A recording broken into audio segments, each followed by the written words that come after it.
Hai, Assalamualaikum, salam sejahtera, ni hao, Assalamualaikum, and a very good afternoon to uncle, auntie dan kawan-kawan semua yang kenal dan yang belum kenal lagi. Nama saya Syahrul Nizam. This is basically my third presentation on finding the true purpose of life. Yang mula-mula adalah mencari finding the true purpose, mencari tujuan hidup sebenar manusia. Yang kedua, saya terangkan tujuan hidup sebenar manusia daripada perspektif Islam. Dan yang ketiga ni, kita akan bincangkan mengenai hikmah worship dalam Islam. Secara amnya, Islam bermaksud satu benda yang unik yang saya cuba baca tadi, yang saya lupa nak tunjukkan kepada Islam, antara salah satu agama yang tidak bernamakan, it's not named after its founder, macam Christ, Jesus, Christianity, Hindu, a place of worship, Buddha from the founder. Kalau tak, Islam dia akan panggil agama sebagai Muhammadian. Jadi Islam adalah satu agama. Islam daripada dia punya root word salama, bermaksud satu ketenangan, satu salam, ataupun Islam, kita dapat ketenangan daripada kita submit, kita menyerahkan segala kehendak kita secara sukarela kepada kehendak Tuhan yang menjadikan kita. Itu adalah Islam. Islam adalah satu submission of our will to the will of God willingly. Only then we can attain the really inner peace and the true peace, that which can, macam kita telah bahaskan yang sebelum ni, pada secara amnya, kalau manusia menyembah nafsu, keinginan diri sendiri, kita ada 7 bilion orang kat dalam ni. Macam saya bahaskan juga dari Richard Dawkins, dia kata kita ada selfish jin dalam badan kita. Bukan jin, G-I-N, macam makhluk halus, jin macam DNA, yang kita memang secara amat adalah satu makhluk yang berkepentingankan, mementingkan kepentingan diri sendiri. Tapi Allah juga, tapi dengan Islam yang mendidik kita untuk memikirkan kadang-kadang untuk kita berkorban untuk kepentingan ataupun kebaikan orang lain. Sebab dengan tidak adanya macam konsep ketuhanan, macam itu sudah tak ada, macam saya bahaskan sebelum ni, siapa yang boleh beritahu awak? Macam siap, kalau sekarang dah ada ada gerakan di sebelah barat untuk hak sama rata antara lelaki dan perempuan. Kalau lelaki boleh topless, perempuan pun nak topless. Kalau mereka boleh bogel, dan dia nak berbogel. Dan bermacam-macam, mungkin dari segi alkohol, kita boleh hak individu, dia nak bawa senapang, macam dia kata kenapa nak tengok aku, boleh tengok tempat lain. Tapi kita, bila ada COVID-19, satu benda yang kita mungkin ada orang dari segi, ini yang lama saya tak nak go deal, this is kita nak tengok hikmah daripada kita secara individu. Sekarang macam sikap dekat West pun dah banyak hidupnya satu budaya entitlement, satu aku berhak, libertarian, yang memikirkan aku lebih tahu daripada apa yang bagus untuk aku daripada orang lain tidak boleh dictate apa yang betul untuk aku. That's why dia orang ada macam it creates the culture of individualism yang sukar untuk ditakbirkan. Kadang-kadang Islam ni, kita secara am, kalau kita tengok apa yang disuruh oleh Tuhan secara objektif, secara fair, dia adalah untuk menggalakkan, untuk menyelesaikan masalah manusia sejagat. Bukan untuk secara individu, mungkin setengah tu susah, mungkin setengah tu sakit. Tapi apa yang ada di dalam dunia cukup untuk semua orang. Macam even Gandhi pun cakap, the world is enough for everyone need, but not for everyone great. Jadi kalau kita pakai apa yang kita perlukan, benda itu semuanya cukup. Dalam Islam pun saya cakap, kalau ambil apa yang awak perlukan, benda itu okey. Mana yang kita perlu, mana yang tidak, tak ada siapa yang boleh menghukum antara sama kita.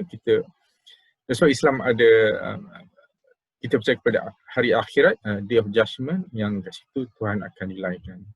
Sebab secara tidaknya Tuhan yang menciptakan kita, dia faham kita mempunyai masalah untuk mengekang nafsu kita. Dan dekat sini saya akan menceritakan mengenai dia punya wisdom, hikmah di sebalik kenapa Tuhan. Saya pecahkan worship dalam Islam, dia terbahagi kepada dua. Satu, specific worship ataupun ritualistic worship, ataupun apa yang sebagai ibadah khusus yang kita lakukan. Saya boleh rumuskan ibadah worship tu dalam lima rukun Islam yang wajib, it's wajib untuk orang Islam lakukan. Kalau tak lakukan, dia berdosa. Dan yang selebihnya worship dalam kehidupan seorang Islam dari segi masa yang ibadah khusus ini hanya memakan masa dalam 5 ke 10% dalam 24 jam. Yang selebihnya adalah 90% of our time adalah ibadah juga, tapi dalam bentuk general ataupun am. Okey, yang pertama, bila dikatakan sebagai seorang itu adalah orang Islam, kalau dia mengaku tiada Tuhan tetapi Tuhan. Apa maksud tu? Tiada Tuhan melakukan Tuhan yang satu tu maksud orang Islam percaya pada satu Tuhan yang telah menjadikan manusia dan alam sekelilingnya. Kita tahu dan kita tidak tahu. Siapa Tuhan tu? Tuhan menciptakan aku dan alam. Itu je. Simple as that. Dan Tuhan tu hanya satu. Dan kita percaya juga bahawa Nabi Muhammad itu adalah Rasul yang the last and final prophet. Dia adalah Rasul yang terakhir daripada penutup segala semua Nabi-Nabi yang sebelumnya. Kita percaya daripada manusia yang pertama, daripada Nabi Adam adalah bukan seorang Nabi ataupun prophet. Ada Nabi Ibrahim, Nabi Yusuf, Nabi Daud, David, Moses, Jesus, semua membawa satu agama yang satu, iaitu menyembah Allah Tuhan yang satu.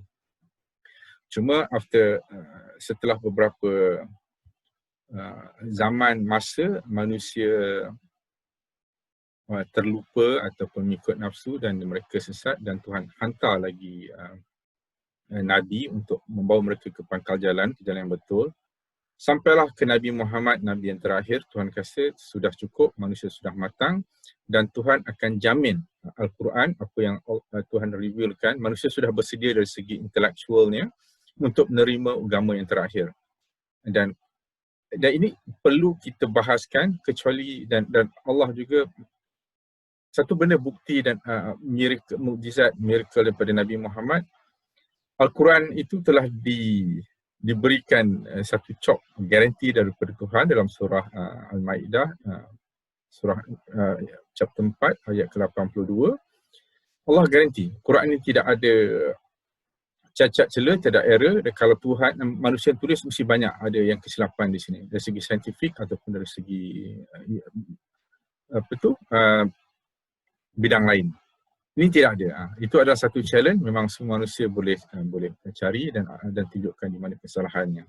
Inilah satu dan Quran juga apa yang diturunkan daripada Allah sampai ke Nabi dijaga daripada hari ini sampai ke hari akhirat. Jadi kita tengok di mana-mana pun ada satu Quran saja. Letak Quran kat sini. Okey. Okey ni. Pergi mana-mana pun ada satu Quran yang kita percaya adalah yang di dalam Arab. Itu diturunkan dalam bahasa Arab, dan Arab adalah satu-satunya bahasa agama yang masih hidup, yang dipraktiskan, yang dicakap, yang dibaca, yang ditulis sampai ke hari ini oleh berjuta dan mungkin berjuta jika tidak berbilion orang. Yang lain is a living language, satu bahasa yang hidup, macam bahasa lain Sanskrit, Hebrew, Armanic, semua bahasa yang mati. Jadi benda tu agak mudah untuk kita check, perhalusi. Itu adalah bahasa yang orang cakap verbatim, sebiji daripada Allah yang bagi pada kita, dan kita boleh buktikan kalau benda itu salah. Ya? Ada satu Qurannya dalam bahasa Arabik, dan of course banyak translation dalam pelbagai bahasa untuk kita lebih faham. Sebab setengah orang tak boleh dapat grasp bahasa Arab. Okey. Dah. Okey, worship ataupun worship bukan sembahyang kecilnya. Worship secara kita menyembah Tuhan atau mengikut Tuhan, spesifik, khusus, dan juga yang spesifik macam saya bahaskan specific worship, ibadah khusus ni ada 5 ke 10% je daripada kehidupan sehari-harian seorang Muslim, dan benda yang ini je lah yang akan memberikan satu foundation, satu asas yang kukuh untuk kita berjaya daripada 90% yang selebihnya. Tuan minta 5% je, tak banyak. Okey, yang pertama cakap tadi kata syahadah, kita mengaku tidak ada Tuhan selain daripada Tuhan yang menjadikan kita dan seluruh alam. Simple, dan Nabi Muhammad adalah pesuruhnya yang terakhir, yang komplit. Okay? Dan benda ni penting, dua-dua kena ada. Kenapa setengah orang tu boleh percaya pada satu Tuhan tapi Nabi Muhammad tak? Sebab dia rasa macam dia pun ada Nabi lain yang berikut. Dan dia punya logiknya, kalau kita tolak Nabi Muhammad, kita boleh tolak Quran. Sebab Al-Quran ni diturunkan melalui Nabi Muhammad. Jadi kalau orang tolak hadis, benda tu agak tak logik. Kita tolak Nabi, kita akan tolak Quran secara indirectnya. Because Nabi Muhammad juga yang menzahirkan. Kalau Quran ni ditulis secara detail, dia mungkin berkajang-kajang, orang tak larat nak baca. Yang ada ni pun ramai yang tak baca. Jadi Nabi macam dia kata suruh semayang, jadi macam mana nak semayang. So Nabi tunjuk. Yang paling penting dalam Quran ni banyak menekankan akhlak kita di antara sama manusia. Okay, habis. Okay, satu. Dia kata, bila kata salah satu dia punya hikmah bila kita mengucap ni, macam dia kata nak saksi, aku nak saksi tiada Tuhan yang aku sembah melainkan Allah, dan Nabi Muhammad itu pesuruhnya. Jadi kita dah, itu satu. Itu benda ni paling basic. Kalau kita mengaku tu, benda tu kita adalah seorang Islam. Tapi sama ada kita seorang Islam yang baik ataupun tak baik, itu nombor 2. Tapi kita Islam. Kalau kita betul-betul percaya, bukan kita cakap di mulut. Tapi macam anak saya cakap yang pertama, dia kata bahawa macam saya tanya apa takwa, dia kata apa yang keluar di mulut, apa yang diiman di hati, dan apa yang dibuat di perbuatan. Itu yang menunjukkan ada perbezaan antara kita, utamanya kita boleh terjemahkan apa yang kita faham dengan akhlak kita yang baik dan perbuatan kita yang baik. Dan tak ada siapa yang boleh menilai kecuali Tuhan. Sebab dia yang tahu apa dalam hati kita, apa yang kita buat, niat kita buat something tu untuk apa. Okey, hikmah sikap yang dikata bila kita angkat saksi, sebenarnya kita sign agreement dengan Tuhan yang menjadikan kita. Tuhan, kau adalah Tuhan aku dan aku mengaku Nabi Muhammad adalah pesuruhnya. Bila kita dah sign agreement dengan Tuhan yang sekarang ni, Tuhan kata dia tak boleh tunjukkan lagi, sebab dia nak uji kita di dunia ni. Jadi, bila kita dah sign agreement, kata kita sign agreement dengan bank,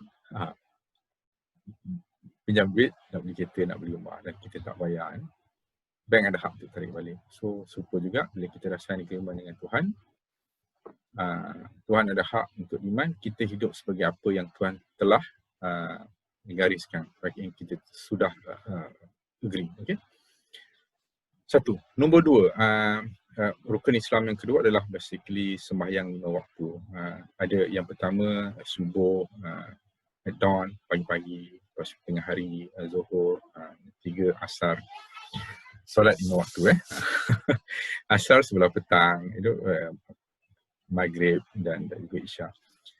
Antara banyak-banyak ada satu, tak salah saya hadis juga, boleh cek, betulkan jika salah. Antara perbezaan antara orang yang Islam dan orang yang bukan Islam adalah kalau kita dapat solat 5 waktu. Itu beza antara benda yang dia akan tanya juga bila kita dah meninggal adalah sama ada kita sudah melakukan solat ke tak. So solat terlalu penting dalam Islam. Apakah hikmah solat? Hikmahnya terlalu banyak dan saya tak tahu banyak semua. Jadi saya beritahu apa yang saya tahu. Saya dapat satu WhatsApp daripada seorang sahabat saya yang India masuk Islam. Dia kata manusia boleh bangun 3-4 pagi untuk pergi kerja, untuk cari duit. Tapi manusia agak susah untuk bangun 5-6 pagi untuk sembahyang. Terutama sembahyang dekat masjid di mana azan dilaungkan.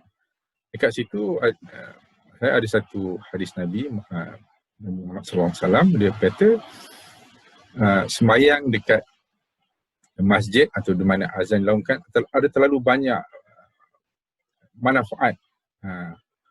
Salah satu pahalanya 27 kali ganda daripada sembahyang sendiri kat rumah. Cuba bayangkan. So apa yang hidup kita dekat sini sebagai orang Islam, kita hidup kat sini sebagai bekalan kita untuk akhirat. Sekali kita sembahyang, kita dapat 27. Itulah currency wang kita akan bawa ke sana. kita boleh bawa segala harta kita ni yang tak banyak ni ke sebelah sana, kita boleh bawa pahala kita tu. Jadi kata orang kata semayang satu kat rumah, semayang juga, penat juga. Maksudnya kita semayang pergi ke masjid dan kita dapat 27. Benda yang sama. Sebab dekat sana hikmah bila kita semayang kat sana, kita dapat ada satu penyatuan ummah. Satu benda bila kita sedap kalau sebagai seorang Islam, kita pergi mana-mana, kita akan berkiblatkan sama arah yang sama. Ada satu imam. Dia tak kira sama ada awak raja, Perdana Menteri, awak datang awal, awak duduk kat depan. Kita tak tahu, yalah, miskin ke, kaya ke, duduk depan. Awal, dan kita buatkan satu saf. Dan saya rasa secara am, orang bukan Islam yang kawan-kawan saya nampak kebaikan Islam dekat situ. In fact, bila saya tanya orang yang ke India, dia semayang mungkin setahun sekali ataupun 2 kali, dan saya tanya bila dia macam budak, bila dia orang ada masa, bila dia orang suka. So tak ada satu spesifik. So apa hikmah semayang? Itu macam saya cakap, salah satu kita hidup kat dunia Tuhan dah bagi. Itu salah satu cara kita untuk berterima kasih kepada Tuhan, untuk kita bercakap kepada Tuhan. Tuhan nak menjadikan kita, Tuhan nak tengok kita. Macam Agong nak jumpa kita. Kita rasa syok tak? Macam PM nak jumpa kita. Of course kita rasa, wow. Tapi Tuhan sayang kat kita, dia nak jumpa kita 5 kali sehari. Sebab ini tujuan hidup kita. Macam kita nak jumpa. Basically lagi satu hikmah ni, bila kita semayang, rasa ingat Tuhan peringatkan kita balik. Kita punya syahadah, kita cakap dalam Islam. Kita terima kasih. Tuhan sentiasa mengingatkan kenapa kita hidup dalam dunia ni. Jadi sebab kata ada satu hari Nabi, kalau kita semayang, sepatutnya kita tak buat maksiat. Setiap kali, udah semayang, tiba-tiba tengah kerja-kerja, tengah hari kita kena semayang lagi. Ada kat macam orang Islam lagi cakap, dahsyat orang Islam, kita tengah shopping kat KCC pun, masuk waktu kita semayang. So, kat mana kita lebihkan Tuhan? Islam tak mengarang kita untuk pergi shopping atau buat lain. Benda tu penting, tapi bila sampai masa kita kena semayang, kita kena semayang. Itu bila kita letakkan hidup kita sebenarnya kat sini, sebagai orang kata satu musafir, kita traveller, kita ambil apa yang kita nak lebih kurang sebagai bekalan untuk kita cross the other side. Tapi kita tak boleh tinggalkan dunia ni. Dan dunia ni tempat untuk kita bercocok tanam untuk dapatkan sebanyak mungkin pahala. Ya, itu solat lagi satu benda apa ke? Yang solat lagi satu benda yang saya suka, dia betul tempat satu penyatuan macam tempat kita sekarang zaman moden, benda tu lagi nampak. Kadang-kadang banyak orang sekarang ni kita tak kenal kita punya own neighbor, dan agak susah orang sekarang bukannya selalu buat macam rumah terbuka. Setengah satu kampung yang dia hantar satu surat tu, dia kampung Sikh macam dekat Kedah. Dia tak ada nombor rumah. Maksudnya orang kat situ kenal semua orang kampung kat situ. Tapi masa kita dah moden, kita culture of individualism ni, sendiri-sendiri dah terlalu banyak, terlalu sibuk. Jadi kita tak kenal orang kat sini. Itu satu benda yang kita miss bila kita dah. Kadang-kadang kita rasa kita progress tapi we regress in many sense. Tapi bila kita ada macam masjid ni, kita semayang 5 kali sehari, lelaki tak pernah tak boleh stop. Kita sepatutnya kalau sihat, kalau tak ada apa yang penting, kita semayang. Kalau kita ada dekat rumah, semayang kat rumah. Kalau kita kat masjid, kalau ada dekat office, kita semayang kat office. Kita kena semayang 5 kali. Dan takkanlah kalau kita duduk kat situ 5 tahun, 10 tahun, kita tak pernah terjumpa jiran-jiran kita. Jadi kat situ juga kita tahu macam, orang ni ada, kalau meninggal, kita boleh pergi ziarah, ada sakit, ada kerja, setengah tu macam masalah. Dia boleh menyatukan kita dan kita boleh share sama kita. Itu dia menimbulkan satu kebersamaan. Itu saya rasa benda yang saya rasa sangat-sangat cantik. Betul. Kalau tidak, kalau kita pergi tempat, kita pergi je masjid kat tu, chances kita akan ikut orang yang ketua kampung, orang imam, dan kita senang untuk mix around.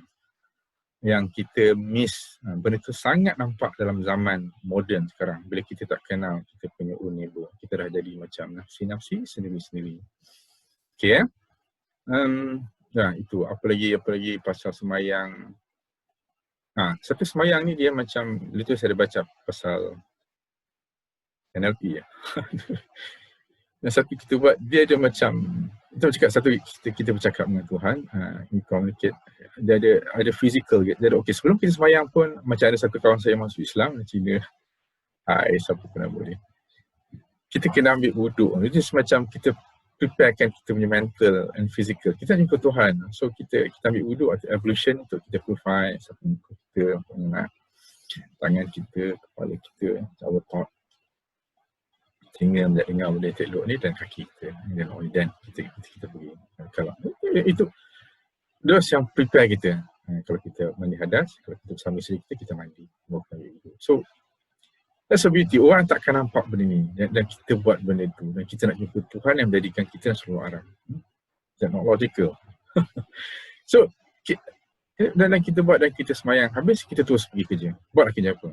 Cuma bila kita kerja, sepatutnya kalau orang yang semayang, kita tak buat apa-apa dosa, kita tak menipu, kita rasuah, kita buat kerja betul-betul. Because kerja kita yang saya cakap, the general worship tu is 90%.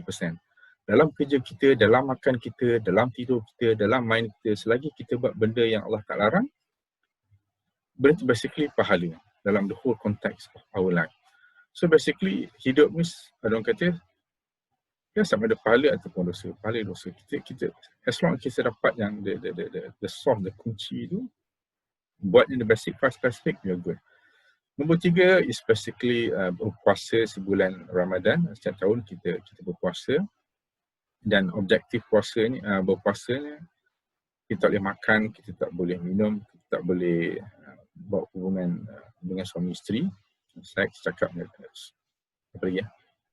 Atau perkara yang batalkan. Basically ini antara yang khusus dari segi daripada pagi, daripada dawn to sunset. Daripada subuh sampai maghrib. Nah itu. Tapi yang dia punya hikmah untuk satu benda yang kita susah manusia dekat dalam hidup ni, kita kita percaya dengan jin, makhluk halus ataupun syaitan.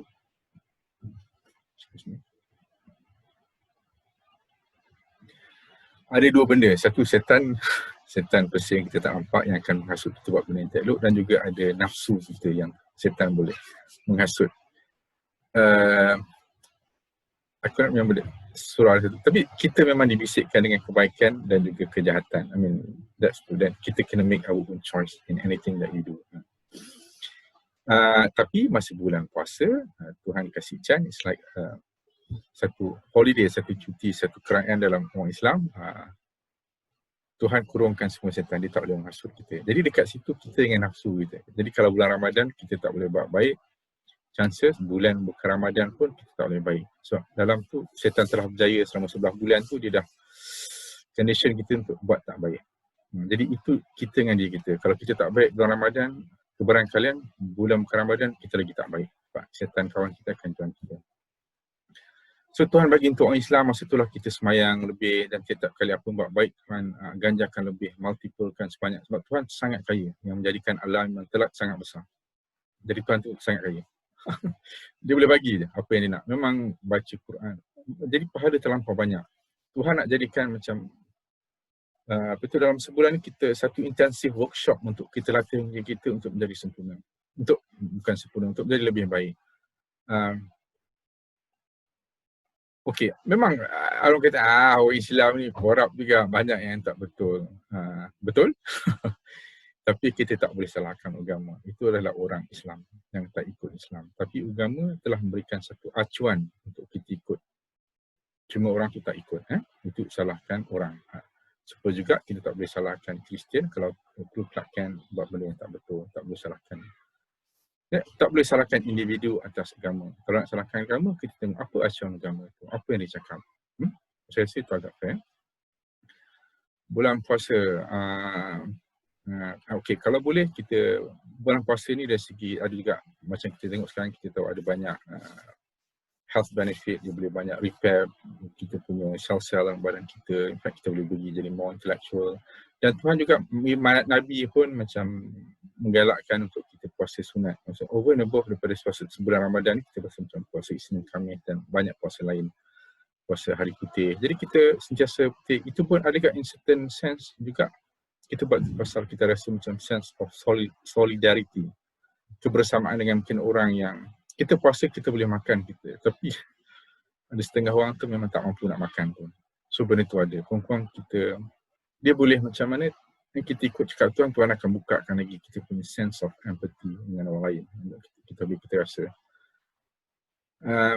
Bukan masa dalam puasa kita belasah makan lebih banyak. So benda tu tak betul. Kita lebihkan ibadah untuk kita macam ada surah saya tak hafal, tapi yang saya tahu hujung dia la'alakum tattaqun. Semoga daripada puasa tu menjadikan kita orang bertakwa. Orang bertakwa macam cakap tadi bukan cakap di mulut saja, dia jadi baik, dia percaya di hati dan diterjemahkan dengan perbuatan. Okay. Saya tak nak cakap, of course ada juga orang yang macam alim pakai jubah ke, nampak macam orang agama tapi buat benda yang tak baik. Yes, mungkin. Jadi pada saya kita tak boleh jadikan ukuran pakaian tu sebagai seorang tu baik, alim ataupun sebagainya. Sebagusnya pakaian baik, yang lagi penting dalam lagi baik, itu lagi bagus. Kita buat yang terbaik yang kita boleh buat. Apa lagi? Ya, pas main kita beri zakat. Okay, itu saya tengok satu video pasal, tak silap saya, apa nama, Nas Daily. Dia ada cakap lagi satu video, dia cakap Bill Gates bagi 30 bilion, Warren Buffett bagi 20 bilion, dia bagi siapa Jeff Bezos bagi berapa bilion. Dia kata, tapi duit ni sebenarnya tak banyak mana, there's so much. Tapi dia kata kalau tiap-tiap orang menggunakan satu instrumen dipanggil zakat ni, 2.5%. Zakat of course ada macam-macam zakat. Zakat harta, zakat pendapatan, zakat simpanan, zakat diri, zakat apa tu, zakat ada 46 zakat je, saya ingat.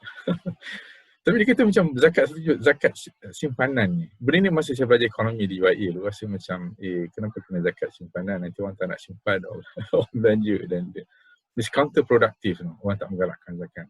Tapi kalau tengok macam zakat, tak silap saya sekarang dia punya nisbah, kalau you simpan setahun lebih daripada 12,000, you kena dizakatkan 25% atas duit tu. Jadi bayang kalau tiap-tiap orang berapa kalau 10,000, 200,500. Tengok, kena 200,500.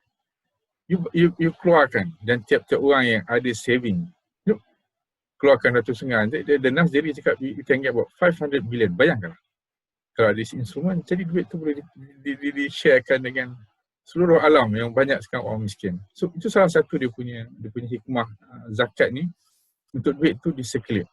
You bayangkan untuk orang yang kaya, sekarang kita dah ada one of humanity-nya problem, kita ada this inequality of wealth or income dengan orang yang kaya sangat kaya dan orang sangat miskin.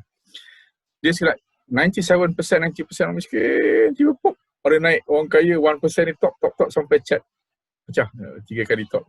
7 orang yang kaya dekat US boleh own lebih daripada 50% daripada 4 bilion manusia dekat dalam dunia ni. 10% boleh ada 90% wealth. So bayang kalau tiap-tiap orang, saya tengok kat satu baca satu news BBC, dia kata macam ada satu persidangan billionaire dekat London, dia buat cerita. Tahu satu benda yang dia agree, duit tu tak boleh sitting idle. Kita tak boleh create macam PAS untuk anak cucu kita banyak-banyak. Duit tu kena diinvestkan dalam society boleh dapat, rakyat boleh dapat kerja dan boleh lebih baik. So saya rasa benda sangat bagus. Benda tu pada saya sangat Islamik. Dan bila you tak boleh, macam ada satu dokumentari pasal billionaire Jerman pun dia kata, nak jadi kaya okey, tapi macam yalah, billionaire tak masa interview semua billionaire. Mana nak interview lah. Tapi dia kata you cannot create a dynasty in that sense. You macam nak pass over. Okay, dari kemas satu benda lagi yang macam kita dah tengok, kalau kita create duit banyak-banyak kepada anak kita yang sudah ni, kerana dalam masa kita hidup pun dia dah bergaduh. And kalau macam kita bagi kita lebih-lebih kepada anak kita pun, kadang-kadang you create the culture of mewah ataupun entitlement atau senang. Kadang-kadang kesesuaian tu ada. Of course, macam saya sendiri, kita cuba bagi sebaik mungkin kepada anak kita. Cuma kita kena find balance between bagi terlebih dan terkurang. And no one can judge anyone. Itu pada saya kadang-kadang, saya jumpa satu Dutch perempuan tua ni, dia kata anak dia kaya dia kat sini ya. Dia kata dia seorang anak dia kerja 15 tahun kerja kat Petrocom. Dia cakap that is child labor. Dia kata dia nak orang to appreciate benda macam tu because of tahu rasa susah. So this is the beauty dalam, tak apalah. So basically the point is zakat ni boleh, kalau semua orang bayar zakat, income yang betul-betul ada duit, siapa ada berapa ribu dalam bank tak pakai, dia create 2.5%, you get about 500 million every year. So this is the thing. Tuhan tak salahkan orang kaya, Tuhan tak salahkan orang miskin, tapi orang miskin sabar dan orang kaya tolong orang lain. So this is the beauty in Islam. Last kali is haji. Saya pernah pergi haji sekali masa 2013. Satu benda yang susah pada saya yang nak pergi haji masa tu dengan isteri, alhamdulillah, untuk tinggalkan anak bini, untuk tinggalkan anak-anak. Kami tak pernah tinggalkan anak-anak, ada seorang-seorang ada, tapi masa tu dia mengingatkan kita pada hikmahnya, whether kita sayang anak kita ataupun kita tak sayang anak kita, sampai satu masa kita kena tinggalkan dia. Ada call shop. So remind us, sampai dekat sana pun satu lebih hikmah dekat Mekah, bila kita, yang haji ni siapa yang mampu, super macam zakat ni, siapa yang mampu, ada duit, bawa bayar. Haji pun siapa mampu, ada duit dan juga fizikal kuat, boleh pergi. Wajib untuk pergilah, kalau tak apa. Pergi kat sana, sampai kat sana kita nampak semua orang pakai, pakai putih yang tak berjahit, semua nampak sama. Kita tak kenal siapa orang kaya, siapa orang miskin, siapa prime minister, siapa.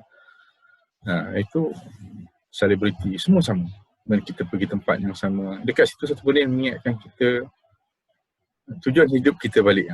Dia selalu mengingatkan hidup kita, ingatkan balik dekat situlah, as if dekat on the day of judgment, padang mahsyar, kita semua sama menghadap Allah.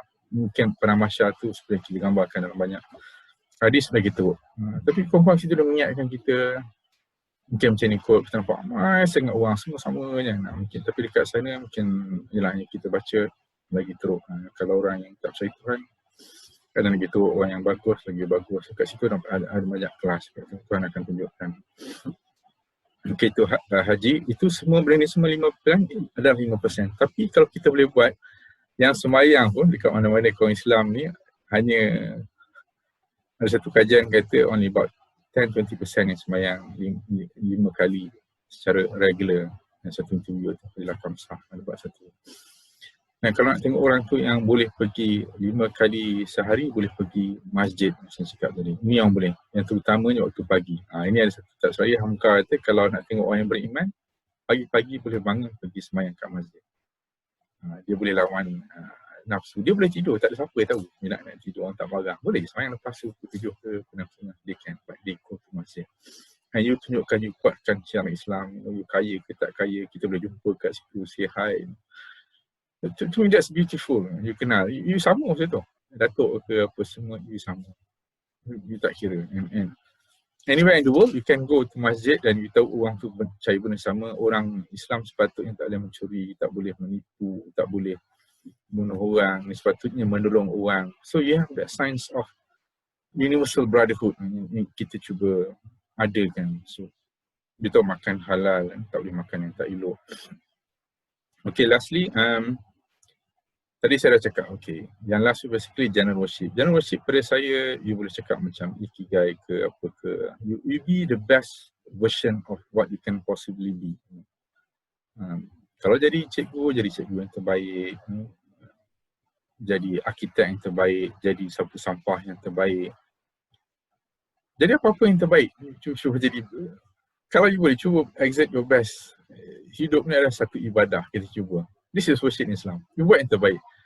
Ada integriti, buat secara profesional, secara jujur, cuba tingkatkan kita punya tu. Benda kita buat dalam tidur, dalam main kita, benda semua satu keperluan dan semua itu adalah ibadah.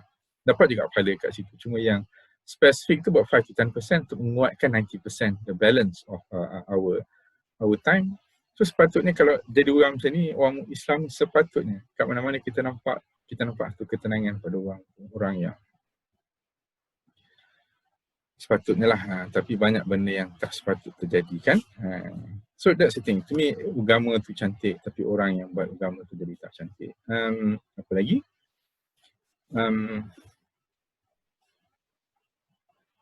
Okay, syariat Qurannya yang saya dapat untuk merumuskan ni adalah surah Wal Asr. Saya dah cakap yang sebelum ni. Wal Asri, basically Tuhan adalah surah 103 ayat 1 sampai 3. Ada 3 surah. Saya habiskan ni lah. Wal Asri, demi masa, Tuhan bersumpah demi masa. Masa asar ni daripada pukul 5 sampai pukul 7, 2 jam. Zaman dulu kita kena rushing dalam masa yang singkat ni untuk habiskan apa-apa urusan kita. Hidup kita dekat dunia ni memang masa macam terlampau singkat as compared to infinity, dekat hari akhirat. Jadi kita kena rush buat benda yang dalam masa ni. Dan Tuhan bersumpah demi masa, innal insana lafi-khusr. Manusia ni semua rugi. In the state of grave loss. Rugi yang kau-kau ni. Modal semua habis. Ilal ladzina amanu, kecuali orang yang beriman. Tiba-tiba dia terbangun, macam cakap yang Ustaz Muhammad Alihan tu dia bagikan manusia ni macam tenggelam dalam air, tenggelam, dia tak sedar. Tiba-tiba dia sedar, aku dalam air. Masuk air. Dia tengah, of course bila kita berenang, kita cuba nak berenang, selamatkan diri kita, berenang ke atas.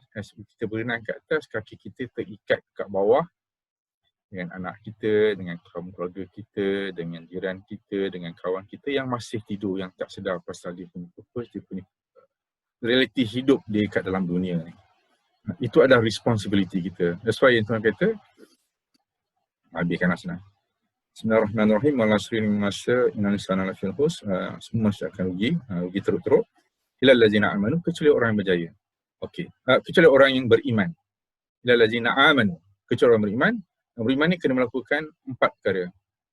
Wa amilus solihat, buat benda yang baik. Wa tawassaw bil haq, berpesan-pesan kepada yang hak. Dan wa tawassaw bil sabr, dan berpesan-pesan dengan kesabaran. Okay, satu, whatever that we do, kita tak payah ceramah ke orang lain kalau kita tak berceramah, kalau kita tak buat benda yang baik. In fact, ada saya dengar macam Nabi Muhammad, sebelum dia jadi Islam, masuk Islam, dia dapat revelation, dia dapat hidayah. 40 tahun tu dia ada orang yang al-amin, yang sangat baik, dan apa dia cakap semua percaya. Al-amin, sidik, yang betul, orang suka dia semua. Tolong orang, apa semua, tapi cuma dia tengok dekat suasana masyarakat situ terlalu teruk, orang minum arak jadi macam pesta woman, perempuan di treat macam barang pahala dia rasa. Masyarakat dia tu terlalu teruk dan dia bersendirian dalam bukit memikirkan masalah dunia. Kenapa orang jadi macam ni, ada ke Tuhan, sampai dapat iqra' bismi rabbikal ladzi khalaq. Bacalah dengan nama Tuhan kau. Dah pernah mengabung. Okay, that is that. Okay, dan dia mencari dan dia sebarkan. Sebab satu, kita sentiasa menyanyi dan menyanjung.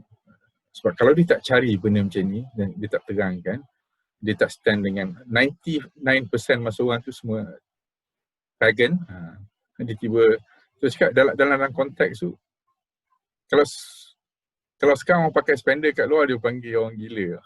Tapi dekat sana memang macam mana? Kita nampak gila. Tapi masalahnya orang dekat sana memang semua jahilah, memang semua minum arak, semua bunuh orang. Kita yang nampak gila bila kita cakap tak boleh buat benda tu, manusia semua sama. Jadi itulah konteks dan dihalau daripada sana, dan sahabat orang Islam awal ni dibunuh, diseksa. Dia jadi pelik. Itulah cabaran yang dia kena bawa agama Islam tu kepada seluruh alam. Dia fikirkan. Apa lagi? Okey. Kecuali lagi satu, Ustaz tu kata kena buat baik dulu. Buat baik. Amilus solihat, buat baik, semayang, semua buat baik. Daripada kita punya action pun orang boleh nampak. Orang ni bagus, family bagus, cakap baik. Secara itu adalah dakwah yang secara indirect orang nampak. Kerana you tak payah cakap dengan action juga. Tapi kat sini Tuhan kata wa tawassaw bil haq. Sampaikanlah benda yang hak.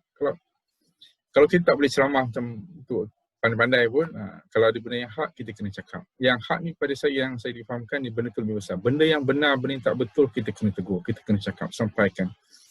Terutama yang paling besar, of course, la ilaha illallah. Kita nak semua masuk syurga. Tak nak semua masuk neraka. Biar neraka tu tutup. As best as possible. Kalau kita betul, nampak is basically wa tawassaw bil sabr. Ada satu kata dengan kesabaran, berpesan-pesan dengan kesabaran, ada kata perseverance ataupun istiqamah. Sebab kita kena sabar, kita kena tolong saudara kita yang masih kita kenal tak kenal ni, kita kena cuba. Perseverance in sense that kalau sama ada kita mati dulu ataupun orang tu mati. So that's basically that. Kita kena buat sampai kita mati. Buat baik, berpesan-pesan dengan kebenaran. That is basically hikmah and secara umumnya hikmah in worship pun dalam Islam. Jadi saya tak nampak,